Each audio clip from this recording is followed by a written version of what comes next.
Well, all family, I want to join Luann and Josh and Matthew and tell you that we do miss you. We are looking forward to one day, hopefully not just too far in the distance, where we'll all be able to gather again. But I can tell you that right here, we feel the presence of God as we worship, and we hope that you are feeling the presence of God as well. We hope wherever you are, you feel the love that we have for you. Well, 2 tiny words, 5 little letters, 1 apostrophe. Not much really, but put them together and their power is virtually unlimited. Together, these 2 little words have created more despair than all of nature's disasters. They've defeated more lives than all the world's armies, and they've enslaved more people than all of history's tyrants. What are they? The 2 little words, I can't. These 2 words can cause people to look at the changes they need to make, to look at the fears they need to face, what it is that they were created to birth into the world, and to step back and to say, but I could never do that. I could never be that person, and I could never live that life. Now, this weekend, we're continuing our series, Let Go, our Lenten series. And today I want to encourage you to let go of the lies that make you weak. I cannot overcome. That is a lie. I cannot live at peace in the midst of this crisis. That is a lie. I don't have what it takes to succeed at life. I'm not as smart as someone else. I'm not as strong as someone else. I'm not as gifted as someone else. That is a lie. Listen to me.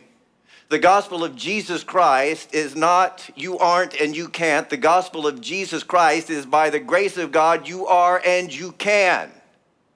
You are everything that you need to be for this moment, and you can do everything that God is calling you to do. You have within you the grace, the power, the strength to face your fears, overcome your obstacles, and to defeat every enemy that would take from you the abundant life that is yours in Jesus Christ. But to step into that life, you will have to let go of the lies that make you weak and grab onto the truth of who God says that you are. Dr. Aaron Beck, Professor Emeritus of Psychiatry at the University of Pennsylvania, looked at his lifetime of research and wrote these words. He said, the data I developed led inescapably to the conclusion that how we think, to a large extent, determines whether we will succeed and enjoy life or even survive. See, happiness and contentment, whether our problems make us bitter or better, whether we come through this crisis stronger or weaker, whether we come through this crisis and end up more like Jesus or less, those victories may be fought with heart, but the victory begins in our minds. And I can tell you this, if your enemy can convince you that you are alone, that you can't overcome, that you can't do what you need to do, that you can't depend upon God, if your enemy can convince you to believe those lies that make you weak, you will lose the battle even before it's fought. Look, if you want to be an overcomer, you better start thinking like an overcomer. If you want to be victorious, you better start thinking like a champion. And if you want to be more like Jesus, you had better stop thinking, I'm weak, I'm pitiful, I'm powerless, and you better start thinking like the one who said, in this world you will have trouble, but take heart, for I have overcome the world. We're in a tough spot. Everybody knows that. We're in a tough spot, and it's going to stay difficult for quite some time. But you can overcome in this time. You can live a life that brings blessing to God, that honors Him in your life, that helps other people, and that you will look back on and be proud of. But before you can do that, you will have to let go of the lies that make you weak and grab hold of the truth that God says about who you are.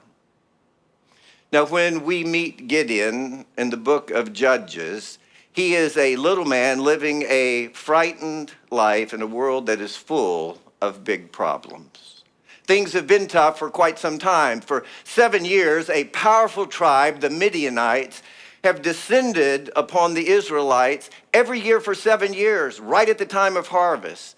And they carry off all of the crops that they can muster, and then they burn the rest, and they kill everyone who gets in their way. And things have gotten so bad that the Israelites no longer are living in their homes in the valley, but they have started hiding out in the mountains, living in caves, trying to escape their enemy. Any of this sound familiar to you? I mean, an enemy has descended upon them, has plundered them of their resources. And to escape, they've taken to hiding, they are isolating, they're quarantining themselves, they are living afraid, trying to escape their enemies so that enemy doesn't take their lives or harm their families or their children. Any of that sound familiar to you? I bet it does. Many of us right now, we feel plundered, don't we? The future we had planned for ourselves, plundered. Our finances, plundered. Our freedom to move about, plundered. Some of us, our peace of mind, plundered. Some of us, our ability to live with confidence, plundered. Some of us, our health, plundered. Some of us, our jobs. And just like those Israelites, we wonder, how long will this go on?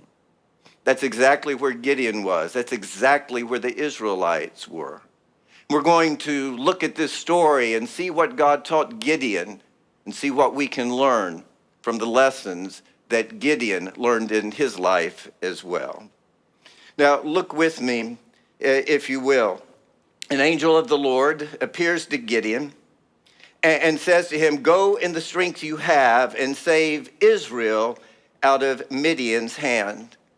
And Gideon responds, "How can I save Israel? My clan is the weakest in Manasseh, and I am the least in my family." So paraphrased, Gideon tells God, "I can't do what you want me to do because I'm not who you think I am. God, you're calling me to great things. That's not me. God, I'm not a warrior. God, I'm not a champion. God, I'm not courageous. I'm not who you think God, you don't know who you're talking to." God always knows who he's talking to. God knew Gideon better than Gideon knew Gideon, and God knows you better than you know you.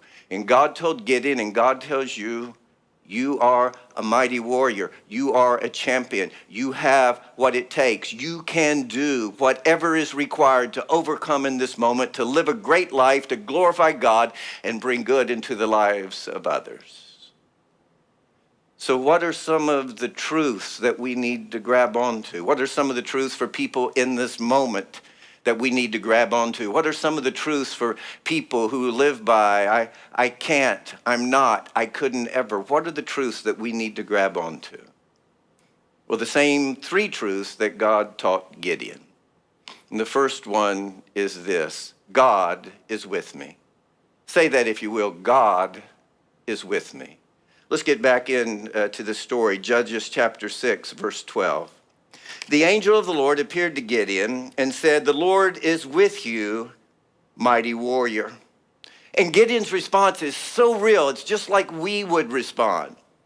Judges 6:13, "If the Lord is with us, why has all this happened to us? Lord, if you are with us, why is everything so bad? Lord, if you are with us, why is everything been plundered from us and taken from us? Lord, if you are with us, why are so many people suffering? Lord, if you are with us, why has this gone on so long?" Now, this is a very real and honest question. It's a question that is understandable, that Gideon would ask and that we would ask. Now, here's something interesting in this story. God does not give Gideon an answer, but God does give Gideon a promise. Look with me. Judges 6:16. the Lord said to him, I will be with you, and you will defeat the Midianites. So sometimes when we can't make sense of what's going on in our world, can't make sense of what's going on in our lives, sometimes we cry out and we want a reason why. And we think, if I just knew why this was happening, then I would be able to get through this. I'd be able to endure. Two truths, very important for you to understand and to grab onto. The first one is this: we rarely are given a reason why. And the second is this: that's okay. We're in the midst of a crisis, we're struggling and we're suffering. Very rarely does God give us a reason why, and that's okay. And that's okay because reasons why do not bring hope. Reasons why do not bring power. Reasons why do not bring life, but the promises of God do. And the promise of God to Gideon and the promise of God to you is this: I am with you, I will be with you, and you will overcome. Now, look at me, please. Those of you who feel frightened, worried, listen to me. The Lord is with you. And those of you who feel confused and weak and inadequate, the Lord is with you.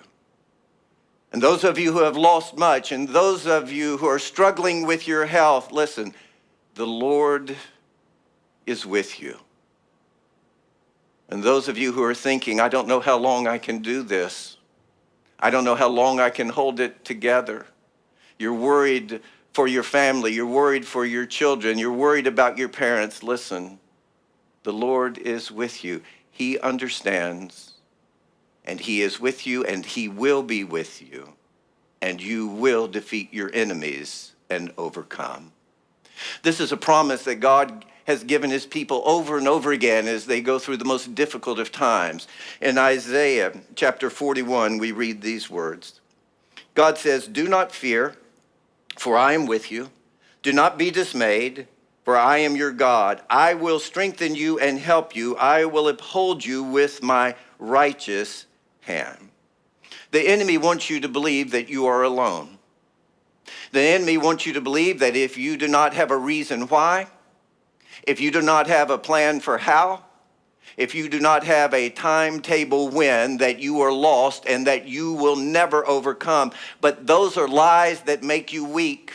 Let go of those lies and hold on to the truth that God is with you. Say that with me. God is with me. Say that. And feel the anxiety and the fear and the worry begin to lift. God is with me. Say that and feel power begin to fill your spirit. God is with me. Say it and feel the presence of the Holy Spirit surround you. God is with me. God is with me. God will be with me. And by His grace, I will overcome. The first thing that God tells Gideon is this: I am with you. I will be with you. My presence will be enough. And that is a promise that God gives to you. God is with you. He will not leave you. He will get you through this. Now, there's a second truth that we learn from this encounter between God and Gideon, and it's this. Personalize it. I am stronger than I know. Say that. I am stronger than I know. Let's go back to the story, Judges 6:14. God says to Gideon, go in the strength you have and save Israel out of Midian's hand. So we all have this self-image, this picture of ourselves. And this picture says, this is who you are, and this is what you can do, and these are your limits, and you can never live beyond those limits. And then God steps into our lives and He says He wants us to face our fears. He wants us to overcome our challenges. He wants us to fight great and terrifying battles. And we say, wait, God, that's not me. I know who I am. I see who I am, and that's not me. I'm not courageous. I'm not a warrior. I'm not a champion. I can't do what you're asking me to do. God steps into our lives and he says, I want you to live life as if it is a great adventure. I want you to live it with joy. I want you to live it with confidence. The challenges before you, I want you to see them and step into them and believe that you can handle them. And we say, wait, God, that's not me. I see who I am, and I'm not wild at heart. I'm a play it safe kind of person. I can't live the life you're calling me to live. God steps into our lives and says, moments like these moments are redeemed. These difficult moments are redeemed when we pour our lives out for others, when we focus on their problems, when we give our lives away and we say, wait, God, I'm weak. I'm small. I'm just barely holding it together. I don't have strength to give away to others. I can't be the person you want me to be. I can't do what you're asking me to do. I'm not that person. God, you want to know who I am? I'm a good guy. That's who I am. I'm a good guy. God, you want to know who I am? I'm a nice gal. That's who I am. I'm a nice, caring gal. That's who I am. God, I'm a father and I'm a husband. Or God, I'm a wife. I'm a mother. God, I'm a banker. I'm a lawyer. I'm an accountant. I'm a truck driver. I'm a shop owner. That's who I am. I believe in Jesus, but that's who I am. These other things you're calling me to be, that's not me. I can't live that life. That's what Gideon tells God. Look with me, Judges 6:15. But Lord, how can I save Israel? My clan is the weakest in Manasseh. What Gideon is telling God is, look, my family is the weakest in our tribe. You're calling me to be a warrior, to being my family is the weakest in our tribe. It's always been that way. My father, he wasn't a fighter. His father before him, not a fighter. His father before him, not a fighter. None of us has ever been the hero. None of us has ever thought we could be the hero. God, you don't know who you're talking to. And even in our family, Gideon says, Judges 6:15, I am the least in my family. Lord, even in my family, a family like mine, I am the least. All my brothers can beat me up, God. All my sisters can beat me up. Even the cat is not afraid of me, God. That's who I am.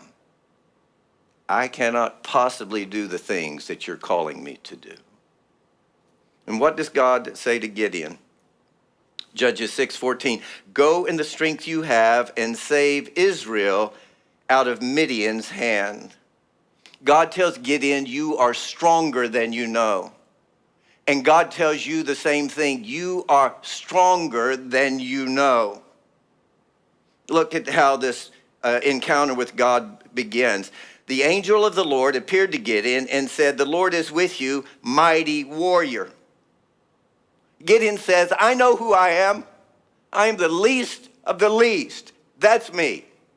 Not courageous, not powerful, not brave, not bold, not a warrior. And God says, oh no, Gideon, I know who you are. You are a mighty warrior. If you're watching, please look right at me. Listen, you are a mighty warrior. You are a mighty warrior. You are stronger than you know. You're more powerful than you believe. You're more resilient than you imagine. You can bear terrible burdens. You can be faithful through great trials. You can do amazing things because God has placed a strength in you that is able to face and overcome everything that would possibly come against you. Reject every lie that tells you you're not that person, because that's who God says you are. Now, for just a moment, I want to jump away from Gideon's story and look at another young man in the Bible who had a great battle to fight. His name was David. And most of you know this story. For 40 days, the men of Israel, the army, has been camped out on one side of a valley, and the Philistine army, a greater, more powerful army, has been camped out on the other side of the valley. They are great enemies, and both sides are expecting a terrible battle. And for 40 days, the Philistine champion by the name of Goliath has stepped forward. Now, Goliath is a giant, literally. The Bible tells us he's 9 feet tall. The armor that he wears weighs 120 pounds. The Bible says that his spear was the size of a weaver's beam, and the iron tip alone weighed 15 pounds. And every day for 40 days, Goliath steps out and he challenges the men of Israel. He says, look, there's no reason for great bloodshed. Send a champion over to fight me. If he defeats me, we will serve you. If I defeat him, then you will serve us. And for 40 days, the men of Israel have listened to his taunts. They have been challenged. And for 40 days, they have turned their backs, walked into their tents, and had to deal with this giant's jeers and the way that he is demeaning them and shaming them for being who they are. David is sent to the front lines by his father to bring supplies to his brothers. And for the very first time, he hears Goliath make his taunt, call out the men of Israel. And the first time he hears it, he says, I will never hear that again. Because David understood that Goliath was not simply taunting the men of Israel, he was taunting the God of Israel. He was not just demeaning their army, he was demeaning their God. And he said, I will not listen to this. I will go out and I will fight this giant. I will bring him down. I will put a rock between his eyes. And when he hits the ground, I'll take his sword and I'll cut his head off and I will feed his dead carcass to the birds of the air and the animals of the field. Now ask the men of Israel, can your God defeat a giant? Every one of them would have said, yes, of course. Ask them, can your God defeat that giant, Goliath? They would have said, absolutely. Then why didn't they go out and fight that battle? Because even though they believed in their God, they didn't believe in themselves. Look, I'm a man, I'm a soldier, but I'm no giant killer. Facing Goliath, man, that's some kind of special ops, that's some kind of Navy SEAL, that's some kind of beyond Navy SEAL stuff. That's not me. I could never do that. And young David steps up and he says, I'll face him, I'll bring him down, I'll defeat him. And the men of Israel said, son, have you seen the man? There's no way you can beat him. And when he presents himself to King Saul, Saul says, look, you're a boy. He's a warrior. There is absolutely no way that you will be able to defeat him. See, they try to put their anxiety, their self-image, they try to put that on David. It makes anxious people to feel better if they can make others feel the way they do. It's one of the lies that the enemy tries to put on you. David, he says, listen, you don't know who I am. You see me as a boy, I'll tell you who I am. I am a warrior. You see me as a youth, I'll tell you who I am. I am someone who defends the glory of my God. I am someone who sees when the people of God are threatened and I step up. That's who I am. That's what I do. I do hard things. I face my fears. I bring down giants. That's who I am. And what gives him such great confidence? Well, he tells King Saul, he says, I keep my father's sheep. And he says, when a lion or a bear came and carried off a sheep, I went after it, struck it, and rescued the sheep. Your servant has killed both the lion and the bear, and this Philistine will be like one of them. David says to Saul and to his brothers and the men of the army, you don't know me. You don't know my heart. You don't know the spirit that lives within me. You don't know what I am capable of. You do not know what I have overcome and what I will overcome. And I will defeat this giant, and I will glorify my God, and I will deliver my people. That's who I am. That's what I do. Now, why does David have such confidence? Because he's killed the lion, and he's killed the bear, and he says, I will kill this Philistine in the very same way. He's killed the lion, he's killed the bear, and so have you. Do you remember 9/11? Not just that day, not just the towers coming down. Do you remember how we lived in fear? How we lived in terror, not knowing when another attack would come, how it would come. And it didn't go away quickly. It was there with us for a long time. It lived within us. We were afraid. Do you remember the financial meltdown, 2008, 2009? I mean, the foundations, the economic foundations of our country, of the world, were crumbling. The stock market had tumbled much more than it has now. People were out of work. People wondered, how will things ever get right again? How will we make it through this? And yet you did make it through it. You faced the lion, you faced the bear. You did what was required. You got through it. You faced the lion, you faced the bear. You're going to face this Philistine, this virus. You're going to face it. You're going to do what you need to do, what God has called you to do, and you're going to overcome. Where we're in a crisis, there are 4 stages. 1, the crisis comes. 2, we're filled with anxiety and fear and worry. And 3, we go to work and we do what we need to do. We stay faithful. We do what God has called us to do. And then finally, 4th, there's the victory and things get right again. You know which of those 4 stages we forget whenever we enter into another crisis? The fear, the terror. We remember the crisis came. We remember how we plodded through. We remember that things got better, but we forget this is part of the process. The fear, the anxiety, the worry. But have you forgotten? You've killed the lion. You've killed the bear. You did not let that fear stop you before, and you're not going to let it stop you now. Why? Because you are a warrior. Because you are a champion. Listen to me. Those of you who are worried, hail, mighty warrior, the Lord is with you. Those of you who are frightened, those of you who are afraid, those of you who think you do not have what it takes, listen to me. Hail, mighty warrior, the Lord is with you. Go in the strength you have, and you will overcome. That is the promise that God gives you. Let go of every lie that tells you you are anything less than that, and grab onto the truth of who God says you are. Now let's look at a third truth that we need to grab onto and that God gives Gideon. And that is this. My God will fight for me. Say that, my God will fight for me. So at this part, we have fast forwarded, and Gideon and God, they've teamed up for quite some time.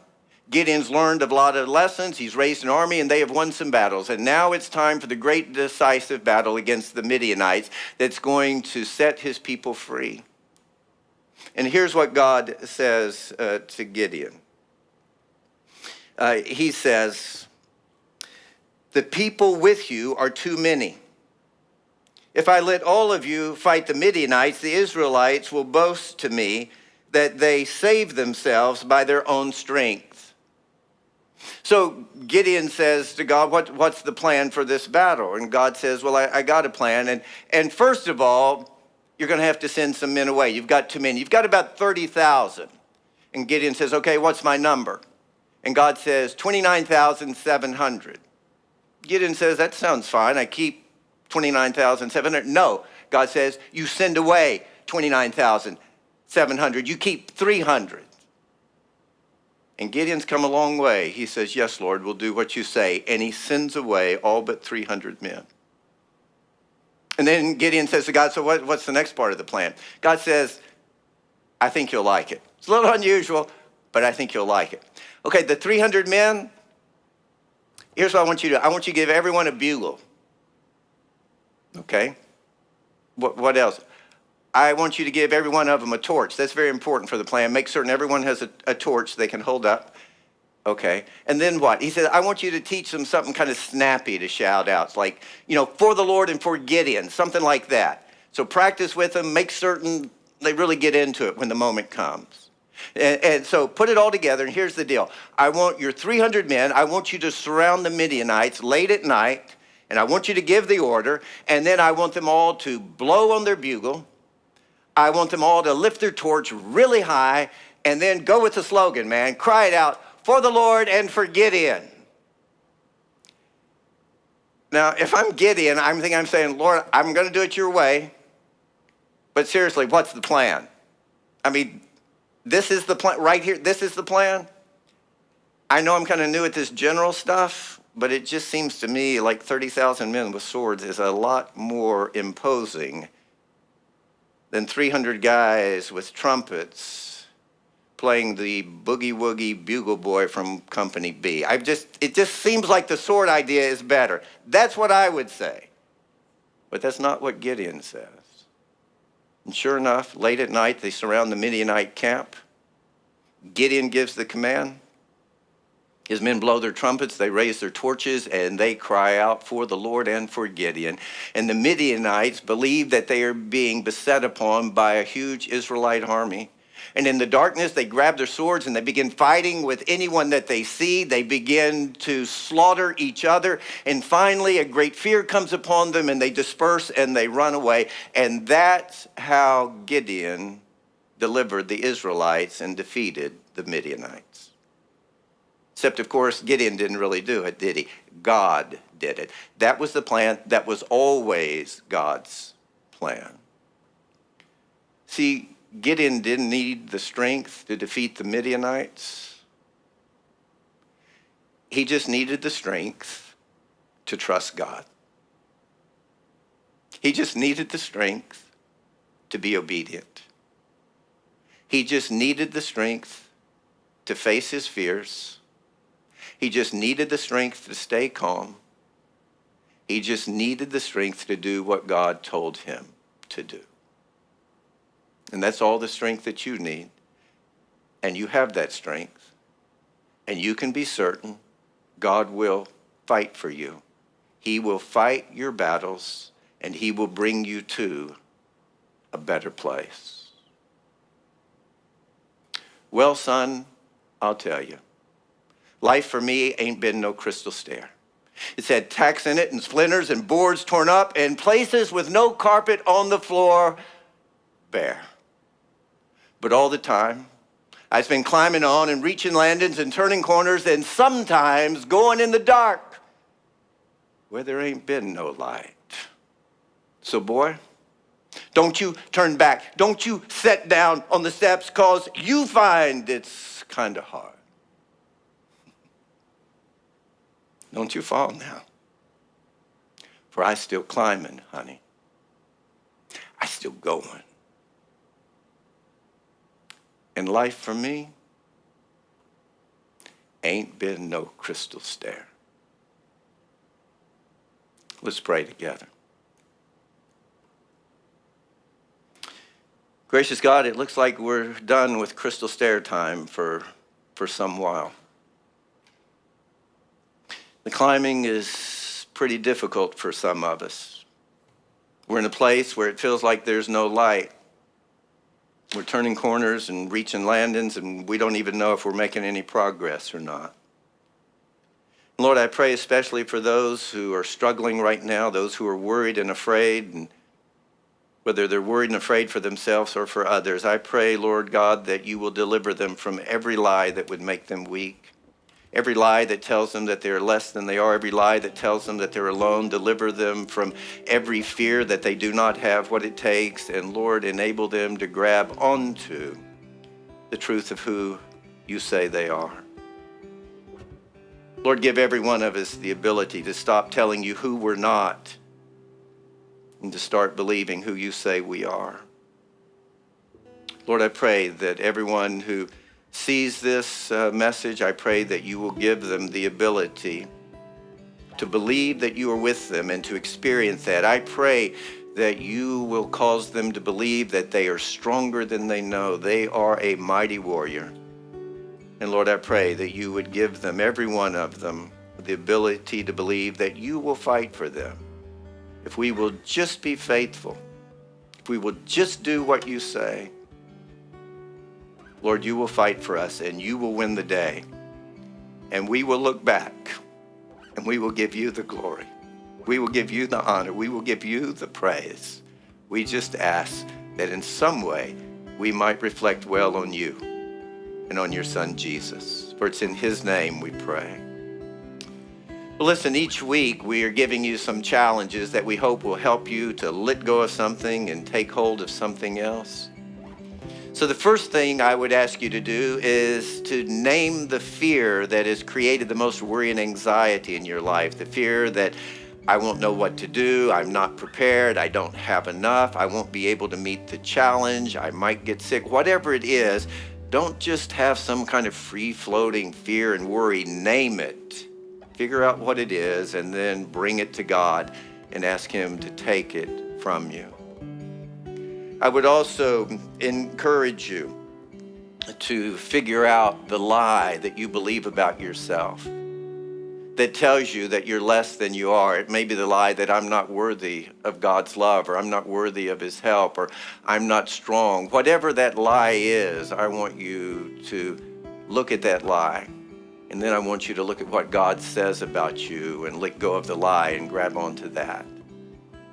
And finally, I would ask you to think, is there some promise that you can grab onto, a promise from Scripture that you can memorize, that you can repeat to yourself every day, that you will live into and you will live on, that you will say to yourself every day until this crisis is over? We do not live by fear. We live by faith. We don't need an answer. We have a promise. We don't rely upon our wisdom because we have a great God and we look to him.